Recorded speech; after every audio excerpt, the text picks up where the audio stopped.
चला तर आज आपण बनवणार आहोत गुलाबजामुन. हे गुलाबजामुन बघून तुम्हाला असं वाटत आहे का की हे फक्त 15 रुपयामध्ये बनलेले असतील?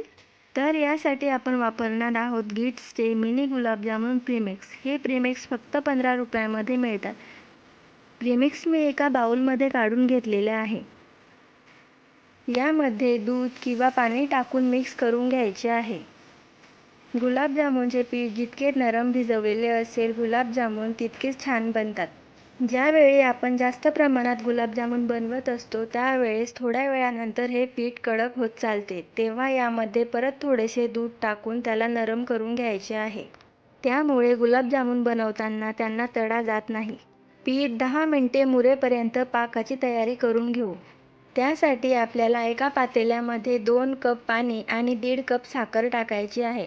सोबतच थोडीशी इलायची पावडर टाकायची आहे, त्यामुळे पाकाला छान अशी चव येते. पाक 5 ते 10 मिनिटे उकळू द्यायचा आहे. पीठ पण चांगले मुरलेले आहेत, तर आता याचे गुलाबजामुन बनवून घेऊ. पीठ चांगले नरम असल्यामुळे यांना बिलकुलही तडा पडणार नाहीत आणि गुलाबजामुन बनवताना जर तडा पडला तर तेलामध्ये टाकल्यानंतर ते विरघळू शकतात. अशा प्रकारे आपण सर्व गुलाबजामुन बॉल्स तयार करून घेऊ. गिट्सच्या या मिनी प्रीमिक्समध्ये 10 ते 12 गुलाबजामुन बनून तयार होतात. जर जास्त प्रमाणात गुलाबजामुन बनवत असाल तर एका वेळेला फक्त 5 ते 6 गुलाबजामुन बनवून तळून घ्यायचे आहे, नाहीतर बाकीचे गुलाबजामुन कडक होण्याची शक्यता असते. आपले गुलाबजामुन बॉल्स तयार आहेत, तर आता यांना तळण्यासाठी तेल तापत ठेवूयात.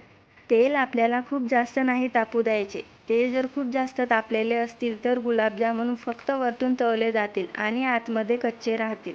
तेल परफेक्ट गरम झाल्यानंतर त्यामध्ये एक एक करून गुलाबजामुन टाकायचे आहेत. गुलाबजामुन आपोआप जेव्हा वर येतात तेव्हा समजायचे की ते परफेक्ट झालेले आहेत. यामध्ये कुठल्याही गुलाबजामुनला एकही क्रॅक गेलेला दिसत नाहीये. गॅस आपल्याला कंटिन्यू कमीवरच ठेवायचा आहे, अजिबात कुठेही मोठा करायचा नाही.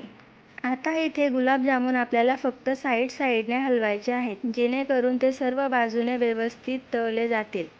साधारणतः 2 ते 3 मिनिटांमध्ये गुलाबजामुन हलका तांबूस रंग येईपर्यंत तळले गेलेले आहेत.